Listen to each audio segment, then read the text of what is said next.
Before we get started, I'd like to review a few technical items just to make sure that you can interact with us today. Q&A, please click the Q&A button and a window will appear where you may submit a question, and we are going to try to take as many questions as possible at the end of the webinar. The recording, yes, we are recording today's session. However, don't worry, your line is muted. So you don't need to worry about the recording capturing your interactions. We will provide access to the recording on NASHB's website for you to view and share the recording as well as the slides after today's event. Let's go to the next slide, please. And we've got a great lineup of speakers for you today. My name is Wendy Fox-Grage. I'm the moderator. We're going to be joined just momentarily by my colleague, Salome Tishali. And then we're going to hear from our state speakers, and we're going to hear what Connecticut as well as Virginia is up to, and we're going to learn from them and their experiences. Next slide. Just real quickly, a word about NASHB. We're a nonprofit, nonpartisan, and a non-membership organization. We are advised by, we have, all kinds of steering committees. And in fact, Dawn Lambert, one of our speakers, is on the steering committee. And we're everything about state health policy that you can imagine, every single topic, including Medicaid and long-term services and supports. And you're going to see that highlighted on this webinar today. And we cover all sorts of other topics as well. Next slide, please. With that, I am very thrilled to introduce our first speaker, my colleague, Salome, and she is going to be talking about a brand new NASHB report that has just come out that highlights what states are doing in this important topic area to support family caregivers and the people they are caring for. With that, Salome, take it away. Thank you, Wendy. Good afternoon, everyone. My name is Salome, and I work on the CVP, or Chronic and Vulnerable Populations team, here at NASHB. And as Wendy said, today I'll be sharing highlights from our team's recently published report on state opportunities and approaches to supporting payment of family caregivers through Medicaid consumer-directed programs. Next slide, please. We've provided a link to the report here, and you can also visit nashb.org to read the report. As I said, I'll give a brief overview and highlights today from the report. Next slide, please. The COVID-19 pandemic has affected long-term services and support systems, particularly with regards to congregate care facilities. However, the demand for home and community-based services options as an alternative to institutional options was apparent before the advent of COVID. Medicaid.gov reports that in fiscal year 2018, the national average percentage of home and community-based services spending as a proportion of total long-term services and support spending was 56.1%. One way to approach support of home and community-based services is through Medicaid consumer direction, where enrollees choose, hire, and manage their care providers. While early pilot programs in the late 60s and early 1970s focused on people with disabilities, the consumer direction model and its core values of autonomy and dignity has since been applied to programs for older adults also. States have since expanded their consumer direction programs. Today, some key elements of self-directed Medicaid services, as noted on Medicaid.gov, include a person-centered planning process and assessment, developing a service plan, information about an individualized budget, and state information and assistance to support enrollees in their role as employers. States must also make financial management services available to support enrollees. Next slide, please. States are increasingly using consumer-directed models to allow flexibility for individuals to select and hire their own care providers. All 50 states and DC have at least one consumer-directed option. This support is likely to continue as states continue to address issues raised by COVID, seek opportunities to promote equity and access, and address growing caregiver workforce shortages related to high demand for services. Next slide, please. States have multiple decision points to consider when developing a Medicaid consumer direction program. There are a number of authorities through which states have the option to deliver consumer direction. This list above is a brief overview. A majority of states operate consumer-directed programs through the Medicaid 1915C Home and Community-Based Services Waiver Authority. Using 1915C waivers, states can modify eligibility requirements, target services to particular areas of the state, and/or limit or tailor services to certain populations, such as older adults or adults with physical disabilities at risk of institutionalization. This list is a high-level overview. Each authority has its own specific requirements and stipulations, which are highlighted in our report. States also have further considerations specific to the goals of their program to consider when shaping their program. Next slide, please. Other considerations to take into account include how care recipients, i.e. enrollees, manage their budgets, caregivers, and services. For example, employer authority permits recipients to directly recruit and manage their service providers. Employer authority is integral to the consumer direction model. Budget authority allows enrollees to manage their budgets and purchase other goods and services. States are also required to provide enrollees with supports in managing the consumer direction process, which can include training, information about their responsibilities as an employer, and access to financial management services. States must also consider what hiring and training requirements to set for those who can be hired in consumer direction. For example, Florida does not require licensing or certification to provide personal care, homemaker, or adult companion services, but does require licensure for attendant care. A key consideration within consumer direction is determining who can provide services. Within the 1915C waiver, for example, states have the option to allow relatives to provide waiver services and/or allow legally responsible individuals, such as spouses and parents of minor children, to provide personal care services under specific circumstances. When delivering personal care-related services, the legally responsible person must be providing care that is beyond the care normally expected. While it's outside of the scope of this current highlight to list all states that allow spouses or parents to provide personal care-related services in consumer direction, due to the COVID-19 pandemic, many states have submitted Appendix K amendments to 1915C waivers to CMS to temporarily allow certain services to be provided by family caregivers. These amendments are temporary, however, and revert at the end of the public health emergency. Next slide, please. In its report, NASHB conducted case studies of 3 states' approaches to consumer direction: Connecticut, Florida, and Virginia. Highlights include the following points listed here. Consumer direction can offer the opportunity to support culturally competent care. For example, through allowing individuals to hire caregivers who are fluent in the enrollee's preferred language. Family caregiving can also be considered a part of home and community-based services support and a potential approach to achieving rebalancing, i.e. shifting spending towards home and community-based services as opposed to institutional services. Additionally, outreach to promote programs and educate enrollees and their families about options through consumer direction is integral to achieving access. Due to the pandemic, states may have a heightened opportunity to raise awareness about consumer-directed options for personal care-related services within their home and community-based services. Additionally, data collection of caregiver information to better understand the caregiver population's needs, along with ensuring program integrity while maintaining care recipient and caregiver autonomy, is also a consideration. States use background checks, provider training and requirements, and care managers to support program integrity and quality care. Additionally, understanding the specific needs of consumer-directed enrollees and caregivers, such as user-friendly technology, and incorporating stakeholder engagement can also avoid challenges. Family caregivers employed through self-direction are considered employees and are subject to a range of state and federal regulations. Understanding how these regulations affect family caregivers is key to supporting program success. So these are brief highlights from our report.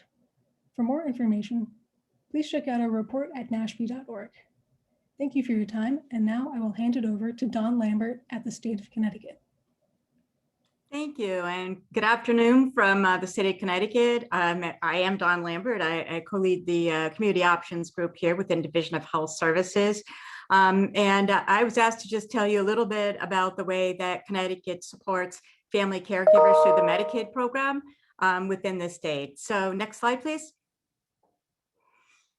What I wanted to do was to provide a general overview through the framework that you see on the slide, tell you a little bit about our history and a background. There's just one slide, so it's not intense, but just to give you an idea of what our journey has been that got us to where we are now, because Connecticut, I'm sure, as anybody's tried to implement a paid program for family caregivers, there are always some challenges associated with different schools of thought about which family caregivers should be paid, which should not.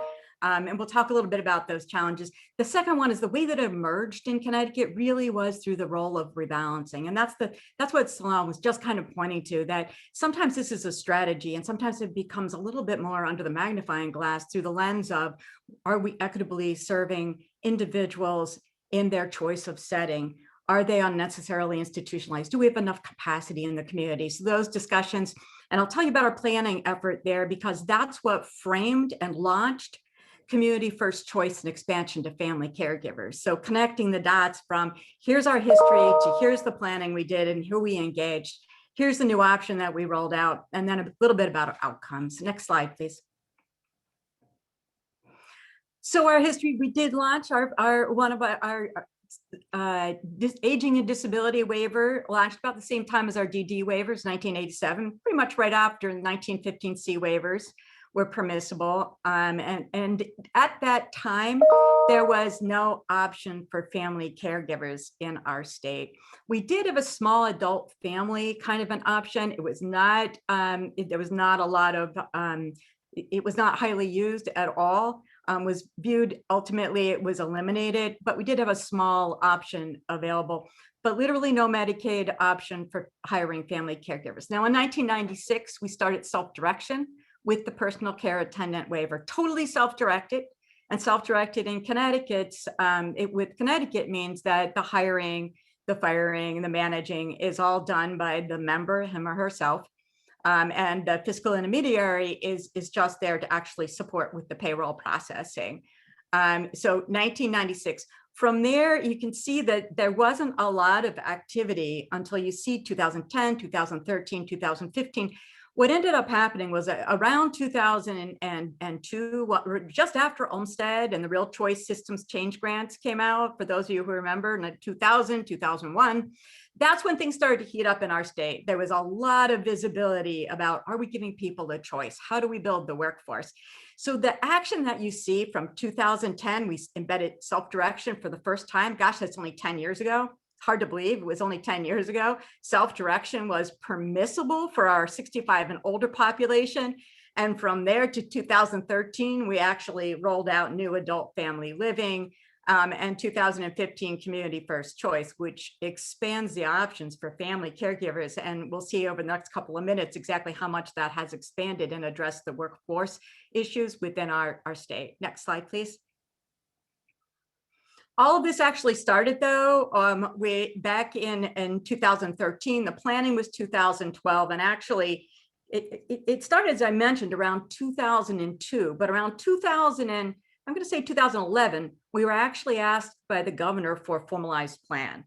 And we called it, and we still do, the strategic rebalancing plan. And that's done every single year. The path to the plan did take a couple of years. This was essential in our planning, and it still is essential today. And once again, it's what launched the rest of the progressive activity around family caregivers. It is led by a steering committee, diverse steering committee. So a lot of stakeholder input, still meets monthly, started to meet monthly during Olmstead back in 2000, same group. Now some of them are older adults, participate as older adults, same group, still meets as a waiting list for membership in the group.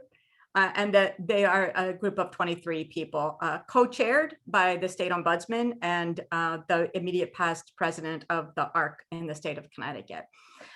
We also have evaluation, third-party assessment. That's important for our plan. It adds transparency to what we do, and data integrity is really important. It helps with that third-party voice that sometimes is really important with communicating whether we're successful or whether we're not. Next slide, please. part of the plan was to actually work with Mercer and look at not just the entire state as a whole, but to analyze at a town level and do projections about what our initiatives, our planned initiative, the impact of those initiatives would be at a town level on nursing home census, if we gave people a choice. So what we said to Mercer, assume that we give everybody a choice. We eliminate those policy barriers. We build out the workforce, assume that. And we're going to tell you what those assumptions are. Tell us what the impact will be at a town level, and tell us what workforce we have to build if in fact we're successful. And tell us that at a town level so that we can work with our local communities and support rebalancing by building capacity where it's necessary. Next slide, please. And so this slide that you see is a graph. We've done this many, many years now. At first, it was aspirational. You can see, let's go all the way back to 2003. That dark blue line is our projection. The gray line, you see the bottom gray line, is where we started. It was the projection before we started the strategic rebalancing. The difference between the gray line and the dark blue line is the success rate. And so we put out these projections, we map things, and that future line is mapped by every single town. And it correlates directly to workforce projections needed to make sure that people have a choice to live in the community. Next slide, please. And so this is an example of the actual data of workforce. Now in 2000, this was as of 2018. At the end, I'll show you where we are right now. But you can see the impact. Once again, the plan came in 2012. We had, you can see personal care assistants, third line down, 2,477 personal care assistants. We had specific strategies to build out self-direction, to engage family caregivers through community first choice to help solve for what was projected. So we were projecting the entire time. And I remember the discussions in those days, and I will tell you, people looked at the numbers that they thought we had to build, and they were saying, you're never going to do this, Dawn. And I said, well, we have to do this. Let's just get the strategy. Well, by 2017, you can see how much we had increased literally overnight. We went from 2,477, third line down, to 14,600. That's an actual number for 2017. We're still projecting that we're behind a little bit in about 2,000. We'll need about 2,000 more by 2025. So we're building, constantly looking at this data. It's at a town level. This is a state roll up, but we have it by town level so we can share with our local partners. Next slide, please. So this is the actual high level strategy. And I mentioned town a couple of times. There's state policy that we have to work with. We've been working with the one-stops. We've been building competencies. And we did this many, many years ago, but that was one of the first things we did to align what was going on in the one-stops with a job seeker who might walk into the one-stop looking for a job, fill out the inventory. We didn't have PCA as part of the inventory because we didn't have competencies. We needed to align, and we did that so that the one-stops could be part of our building of capacity in a meaningful way. And I already mentioned town level partnerships.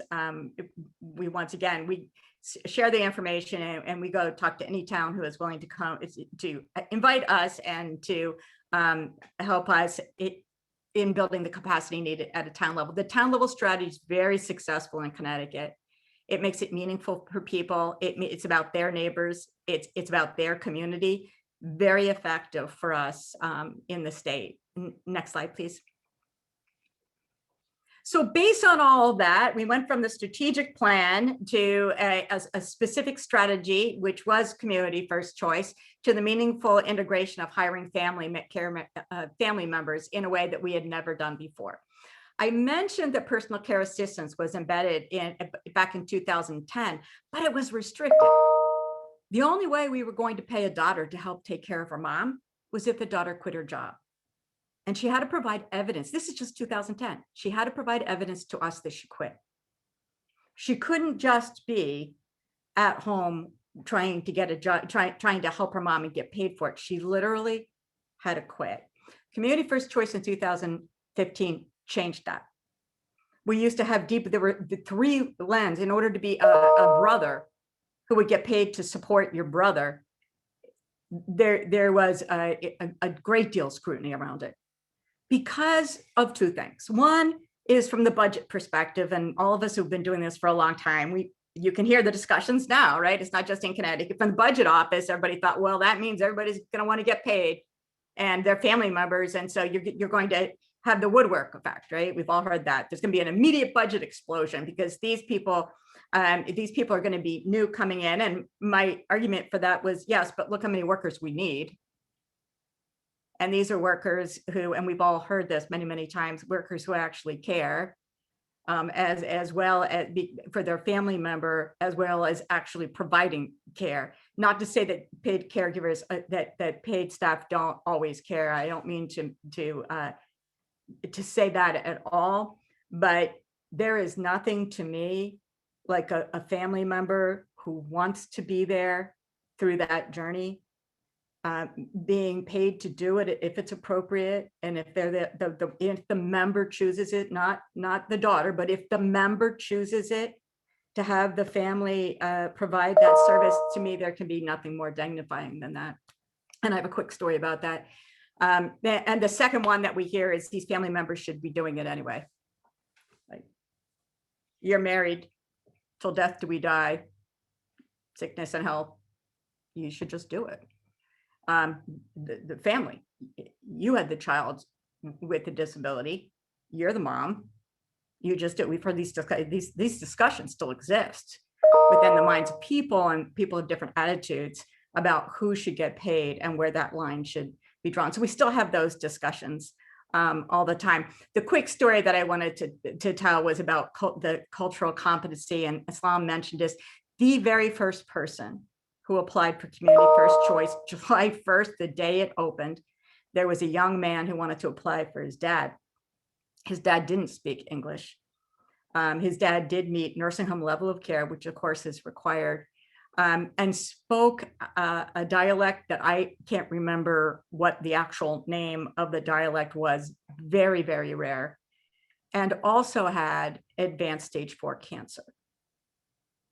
And the problem was that the home health services, the medical services that we all know are part of entitlement of, Medicaid program, the home health aides that were coming to assist the father didn't speak the language. The son was calling, talking about the experience of how undignifying it was for his father as he went through the last few, as he was facing the ongoing diagnosis of cancer, how undignifying it was that he couldn't even speak or provide any direction to the people who are helping to take care of him.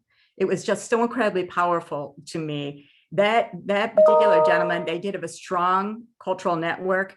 They knew exactly who they were going to hire from that network of people who actually spoke the same language.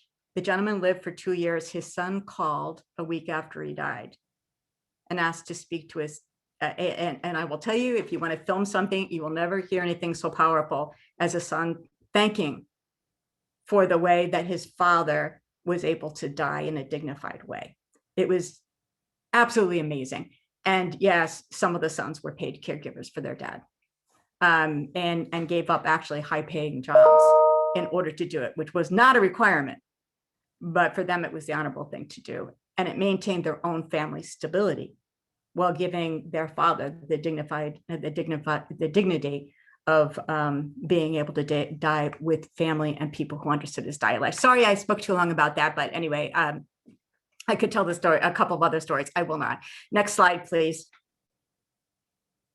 So we do not, I mentioned spouses, we do not permit spouses in the state. That was one line that we did, and we do not allow legally liable. Maybe by next year, if we do this again, Wendy, maybe by then we will permit, but right now we do not permit spouses, although it did come up quite a few times during COVID-19, but it's not permissive under Community First Choice, nor is it permissive to be a conservator. I will say one key fundamental important aspect of a policy that we changed aligned with this is the Medical Practice Act in terms of nurse delegation. So personal care assistants are carved out of the Medical Practice Act of the state, which means that if there is a skill task that is required, and if the member is alert, oriented, competent, or if the employer, who might be a designated employer, is that that personal care attendant may perform medical tests under the direction of the participant or the employer. There is no required nurse supervision within the state of Connecticut for personal care attendants to be able to perform medical tests if in fact it's appropriate and if that's what the member wants. This is highly beneficial, I will tell you, highly beneficial to children with who have complex who need complex care, because it does provide parents with the oversight to hire people, and parents would otherwise be doing it, but to teach somebody else who's a trusted, reliable person to provide some of the medical care has worked out very, very well for the families. So next slide, please. The other initiative that we have right now that's part of the Medicaid program is a caregiver training initiative. It's aligned with Community First Choice.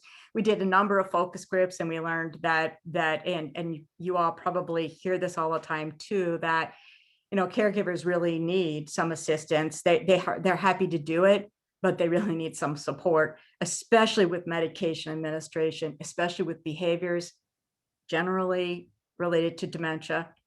A lot of questions come up, and so they're happy, but in order to really avoid burnout, we really need to be able to support those caregivers, both paid and unpaid, so that the family remains intact and that the person who's receiving services continues to have a choice, but the whole family is okay, not just the person that we serve. Next slide, please. So these are our results right now. I showed a little bit earlier that 2018, this was as of a week ago, and you will see the explosion in the workforce in the state. These are actually, you'll see our new projection, 2028, 39,000 PCAs, we believe. If I showed the home health, you would see a similar decrease for home health aides. You see the medical model decreasing in demand, while the personal care self-directed model is growing. A portion of that is definitely family caregivers. It's not all family caregivers, but I would say it's about 20% family caregivers, where families are hiring families. But you can just see that's just 6 years, from 2013 to 2019. That's over 20,000 new workers in the system, new personal care attendants. And that's the impact of hiring family caregivers and offering the Community First Choice option. If I showed you the rebalancing numbers, you would also see exponential shift towards community. But we have to have the workforce if we're going to do that. And so this has been one strategy that's been really effective for the state of Connecticut. Keeps families intact, is dignifying for the family itself, cultural competency. There's a lot of objections that we have to overcome. So if you haven't done this yet, and I'm sure Nicole and Jason are going to tell you there are objections that you have to learn how to overcome, but it is absolutely worth it in the end to see family taking care of family and have that stability and peace of mind that comes from that, and offering choice, most importantly. So next slide, please. I think with that, I'm going to turn it over to Jason and Nicole, the state of Virginia, and look forward to hearing about the great work that you guys are doing. Thank you. All right, excellent. Thank you, Dawn. Good afternoon, everyone. As Dawn noted, my name is Jason Rachel, and I'm the director of the Division of Integrated Care here in Virginia's Medicaid. And I'm joined by my colleague, Nicole Martin, the director of the Office of Community Living.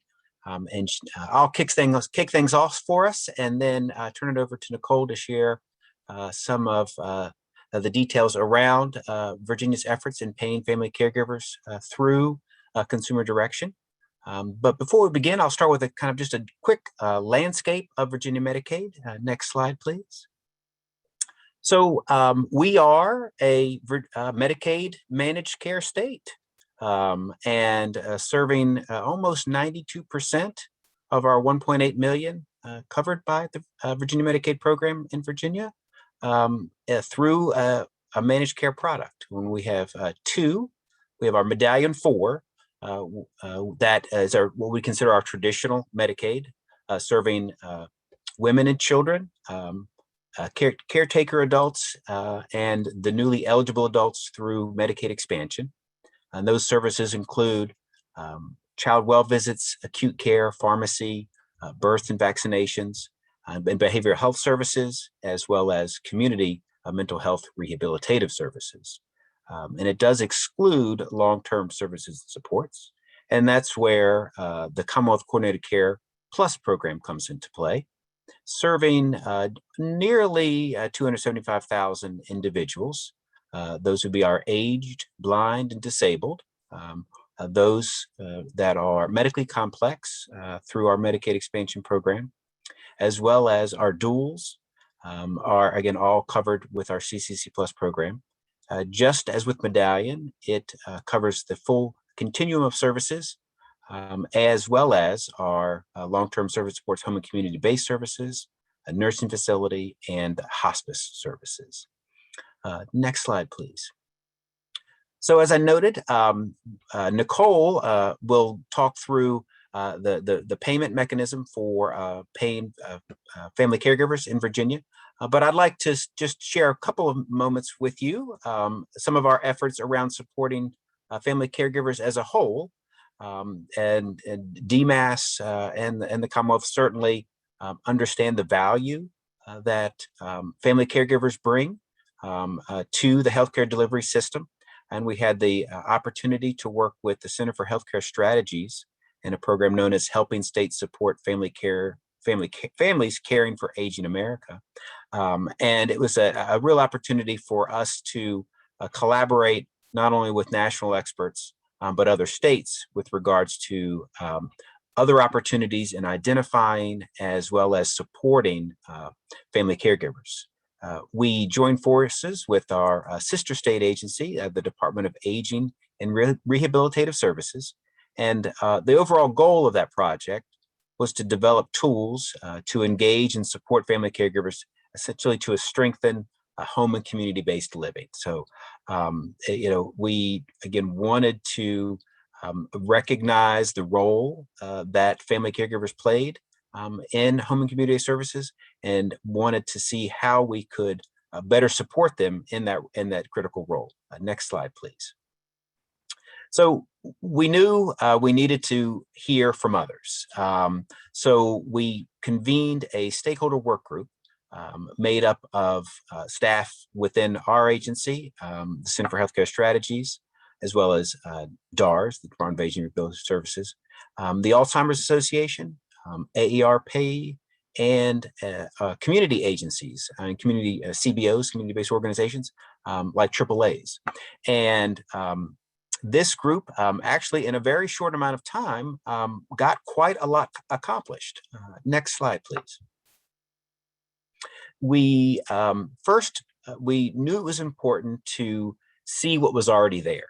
And for those in other states, I hope your experience, if you ever conduct an environmental scan of family caregiving supports, discover what we discovered, which is, wow, there's a lot out there, but it's fragmented and very kind of locally based.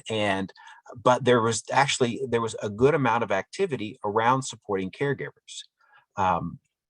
We also knew that we needed to leverage our managed care model, and so we worked with the health plans. And despite all the significant oversight that we provide to the managed care organizations, we don't always know what they're always up to, and some of that is good stuff, I will say. And one of those was they actually had a good amount of activity around supporting family caregivers themselves, so we brought them in.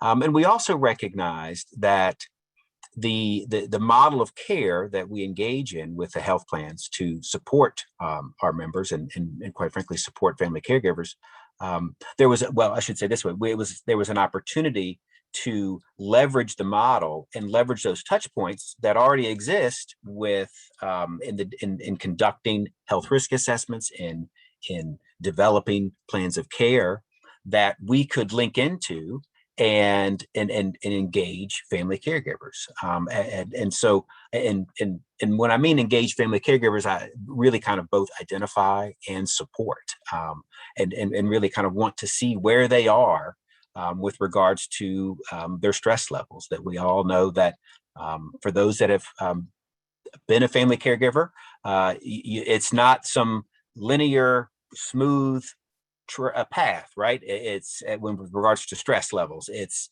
up and down, it's peaks and valleys, and there needs to be a good relationship and support available to caregivers, because sometimes things go well and sometimes they don't. And when they don't, we want to be there to be able to support them. That's what this group came up with, and that's why, that's where we wanted to focus our efforts in both identifying who they are, have the resources available, and then have a mechanism so that they could get the support when they needed the support. And another way that what the group did was we trained 300 of our care coordinators on resources for caregivers.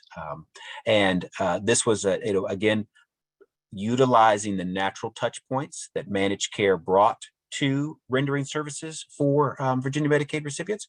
It was, hey, when a care coordinator is in the home and they are working with the member, and the family caregiver notes a particular stress, as Dawn said about training, right?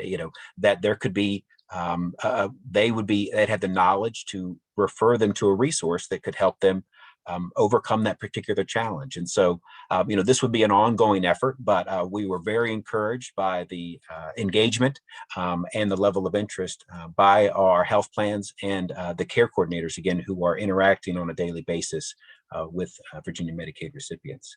And then we also had the opportunity to join a Virginia Caregiver Coalition. Again, one of those things that we didn't know was even happening. And wait a minute, there's a whole statewide coalition on caregiving.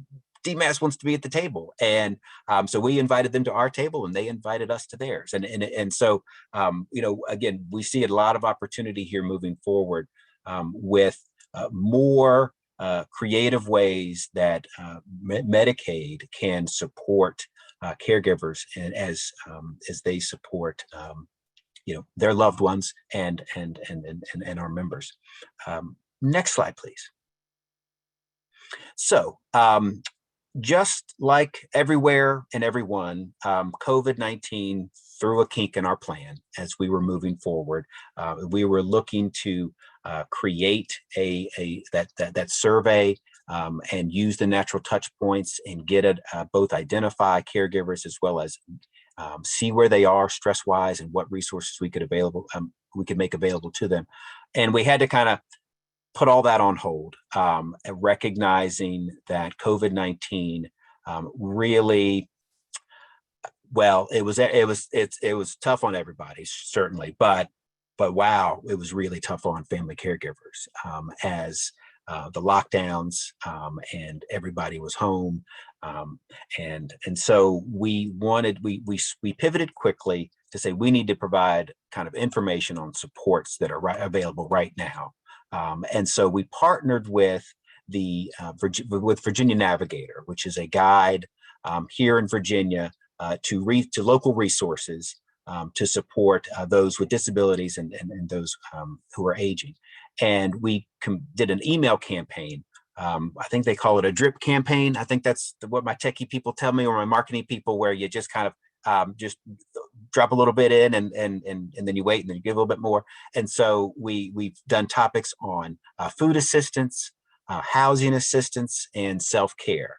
And I don't have the click rate. I meant to get that before the presentation, but I was told it was a great click rate or open rate. I think that's what they tell us is, and so, we were very encouraged by that. And again, before turning over to my colleague, I'll just say that we certainly recognize through this opportunity with CHCS that when we're able to better support family caregivers, they're better able to support our members. And, that's kind of why we're all here. So thank you very much for the opportunity to speak with you this afternoon. And it's a delight and to turn over to my colleague, Nicole Martin, to talk through our family paid caregiver initiative.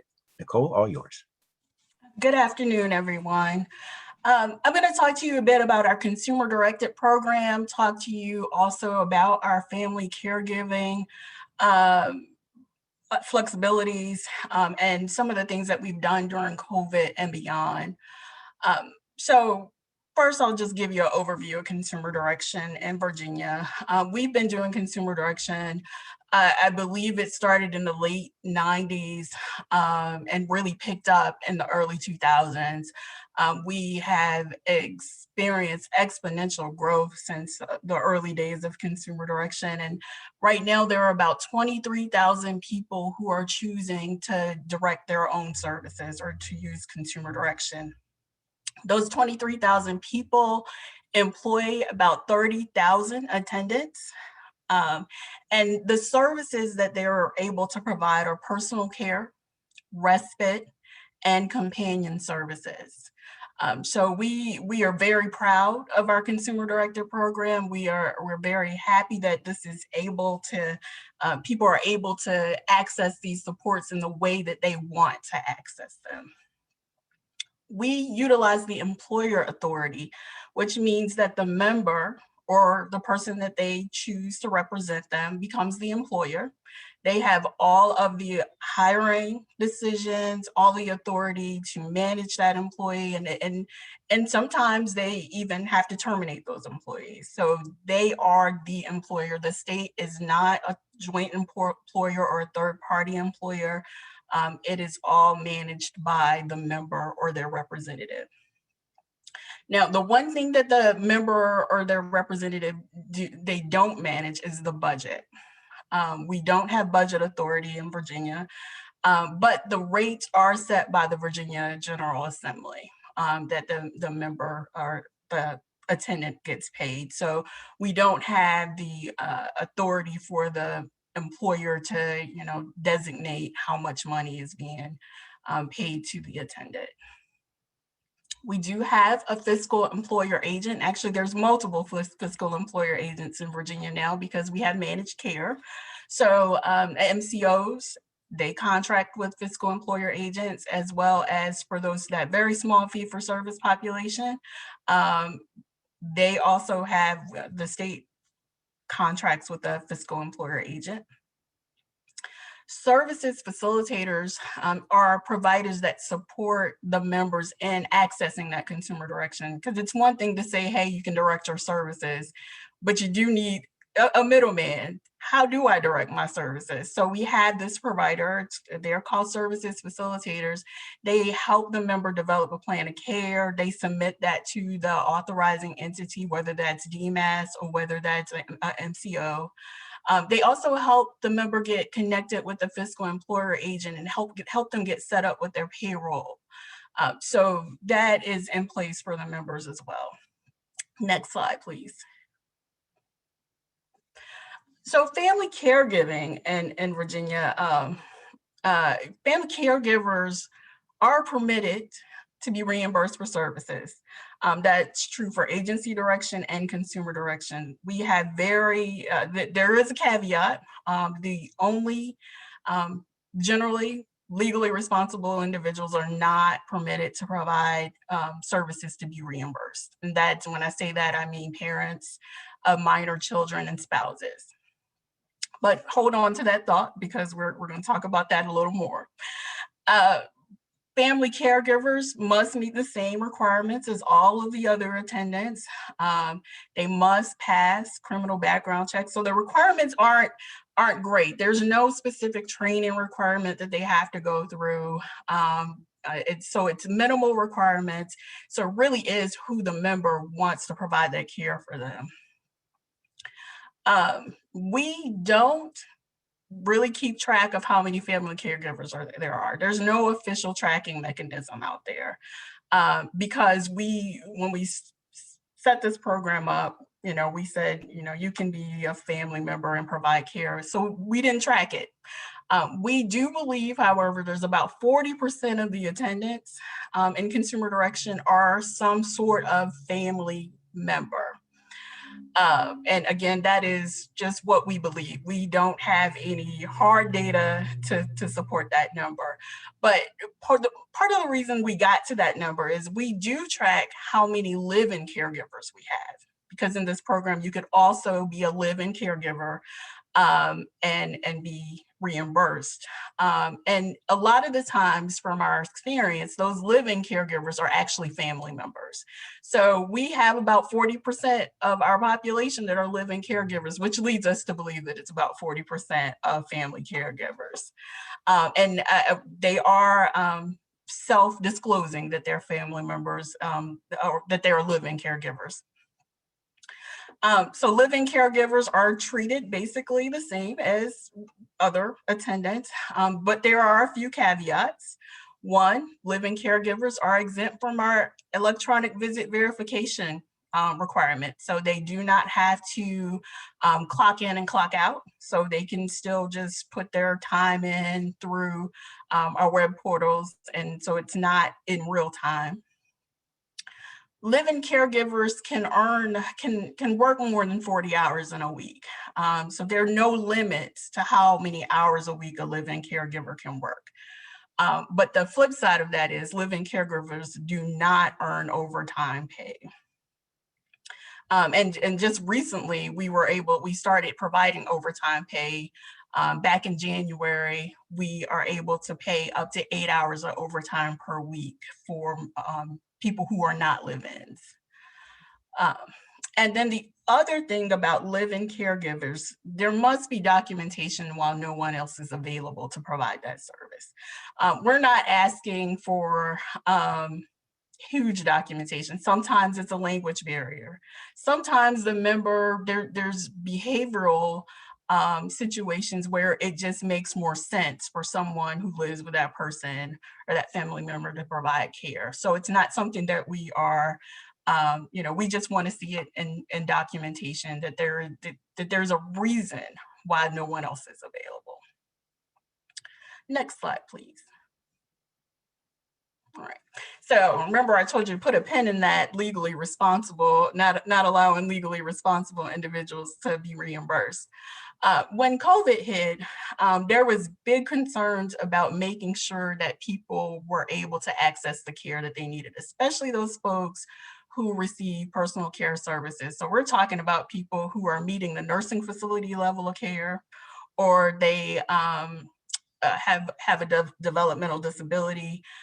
We wanted to make sure that the access to care was there for them. So through an Appendix K, we did temporarily expand the qualifications to be a caregiver, and we did allow parents of minor children and spouses to provide care, personal care services to members. We did keep track of that because we knew it was temporary, so we would have to turn it off at some point. And about 1,600 people took part in that. They were employed to provide this support. We are scheduled to phase that out August 1st of this year, and we'll see how that goes.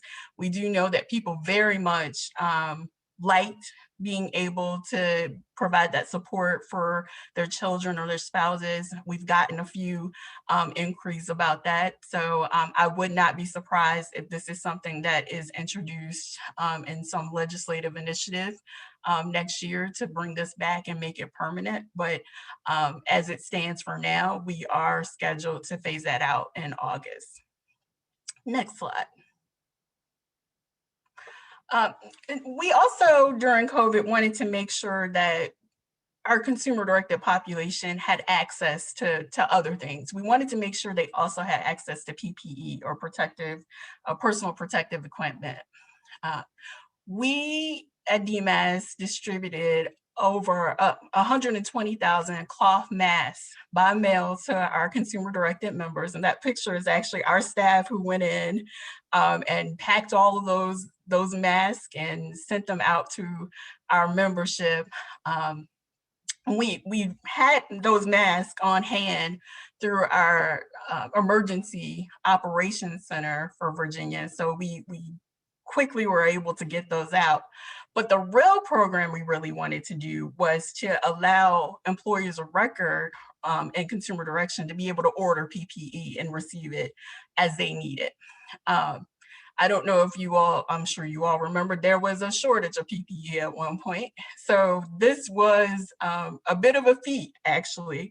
We were glad we were able to actually get those masks out as a first run, because it took a while to get the mask and the gloves and the sanitizer on board. But we were able to get that program going through the Support of CARES Act funding. We did distribute over 18 million gloves, 5.5 million masks, and hand sanitizers to employers of record in the Consumer Directed Program. And we know that family members, family caregivers benefited from that particular initiative. And it's one of the things that we're really proud of, that we were able to actually do for the members. Next slide. We have some other changes, not necessarily COVID related, but our Consumer Directed Program continues to grow. It continues to expand, and we continue to enhance it. Starting July 1, attendants will be able to work up to 16 hours of overtime per week. So we went from allowing 8 hours back in January. Now we're going to extend it to 16 hours per week. So that's providing more access to care to our members in the community. We've got a couple rate increases scheduled. May 1st, actually, there was the first rate increase. It went to we increased the rates by 6.4%. There'll be another rate increase in January of 12.5%.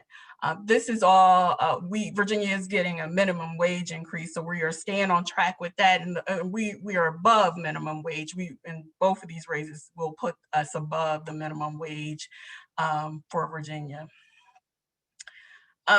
Also, we are tasked with providing a paid sick leave program this fiscal year.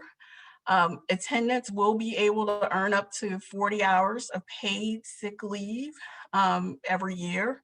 They will accrue that sick leave at a rate of 1 hour for every 30 hours that they work.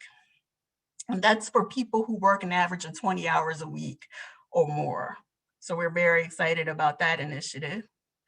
And then we're also developing a standardized attendant orientation training. Now, this training isn't designed to teach them how to be an attendant, because that's the employer's responsibility. So we are very careful that we don't want to overstep our authority, because we are not the employers. But we do want to arm the employers with some tools that they can train their members with. So we are putting together attendant training orientation that talks about, it'll just have an overview of consumer directed services, explain roles and responsibilities, not only of the attendant, but of all the pieces, all the people that are involved in entities. We'll make sure they understand fraud, waste, and abuse, and their requirements as a mandated reporter for abuse, neglect, and exploitation. Next slide. So that is what we put together today. We really are honored, and thank you for inviting us to share a bit about our program today. And with that, I'll turn it back over to Wendy. Yes, thank you. Thank you all so very much. So we received quite a few questions about eligibility to the consumer direction programs, because I know you all mentioned a number of different, nursing home level of care, children, people with IDDs, seniors. So could both of you both states kind of give us a little bit more information about who would be eligible for these type of programs? So I can go first, I guess. In Connecticut, anyone who is at least at nursing home level of care or higher, and is covered under any Medicaid benefit group. So that does include children in the state of Connecticut. A lot of times it's more the children who are on the Katie Beckett waiver. But it could be a child who's covered under a family coverage group as well. As long as they have the benefit and they meet the level of care, they have access. It does include coverage for the expansion group, so that the single adults Connecticut is an expansion group state.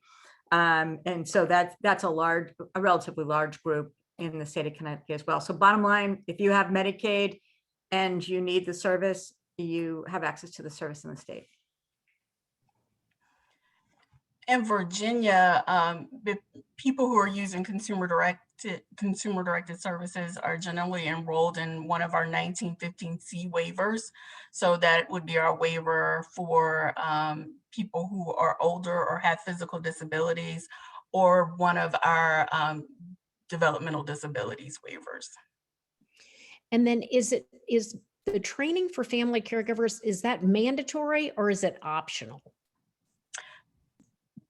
The training, I think if you're referring to the training I was speaking of in Virginia, it is going to be optional. And then Dawn, is it optional also in Connecticut? Yeah, Connecticut. So we've taken it sounds like, Nicole, a similar position. And I know this is discussed broadly of should there be absolute competencies and should there be mandatory training? And that's a big debate right now. We in the state of Connecticut are firmly have the position that it is the employer. And Nicole, I heard you, I made me very happy to hear you saying this. We believe that the employer knows the needs of the employer best, and that it should be the employer who has the opportunity to do the training. Not to say that we shouldn't provide resources because they're available, but that there should not be mandatory training that supersedes the employer's right to choose and to have autonomy in that decision making. And then one of the major kind of barriers to this program, and I've heard it by other state officials, is the worry about the potential for fraud in this program. Have you experienced that? Is that a concern? How is your state dealing with that in this program? Dawn, you want to go first? I was going to pick Nicole. Oh, okay. Are we Nicole? No, that's okay. I'll do the fraud question. You're right, Wendy. State of Connecticut, 2015, community first choice. We've had self-direction, as I mentioned, for a long time, but community first choice is an entitlement. It's a little bit different because it was literally, for the first time, the state had access to community care or access to institutional care as entitlements. And the program grew exponentially really, really quickly. We have been audited 3 times. 2 times by the federal government, specific to the question of is there integrity and where are the checks and balances. We did very well on both of those. I'm here to say right now going through the state performance audit. So that question is out there, and I know that we're all experiencing that. EVD is in part a legacy of some of the discussion about personal care attendants, and so we're all kind of experiencing that, but it's absolutely a question. Is there fraud? I'll tell you there absolutely is fraud in the self-directed program. And I'll tell you there's fraud in every other program out there. And it's not a magic bullet that eliminates fraud. But if you say to me, is there more fraud in self-direction, especially when you define it in terms of dollars, I will tell you absolute myth. And I will give you example after example of where indictments have been an institutional side, where the dollars are millions and millions and millions and millions of dollars. There's literally no comparison. So I understand it, I get it, but as you can hear, I have a lot to say about it. I believe, and we have individual budget authority, I will tell you that just because somebody has a disability does not mean that they can't make as great a choice as a colleague who sits next to me at the Department of Social Services. It's an unfair assumption that the people that we serve are not capable of decision-making and making those right choices and managing their own lives. And so I feel pretty strongly about it. Yeah, and I would just echo your statements, Dawn. Oftentimes that is a real big concern of folks, saying that that consumer direction is rampant with fraud. And we just have not found that. In fact, we have initiatives that when we do our audits, our normal audits, You know, we look at consumer direction, and we have never found more fraud in consumer direction than we have in agency. It's just not there. Now, like you said, are there some cases where people will abuse the system? Absolutely. But it is not rampant. That's just not our experience. And we're always looking for ways to make sure that there are ways we can tighten it up. I mean, the service facilitators are there to help button it up, as well as with the managed care coming on board, everyone having a care coordinator, also looking, and even with our fiscal employer agents, you know, there are a lot of eyes on this. And so, yeah, there are things that we can do to help make sure that fraud doesn't happen, but it is not a huge problem. Great. Well, gosh, with that, I want to thank our speakers today. You all were fantastic. And I also want to thank the John A. Hartford Foundation for their very generous support, and in particular, our project officers who are fantastic, Ronnie Snyder and Scott Bain. Thank you all. Thank you to our participants for joining us today. And if you can, do us a favor, if you can stay on with us just a bit and fill out a survey at the end of this webinar, we would really appreciate your feedback. And with that, thank you, everyone. Have a good day.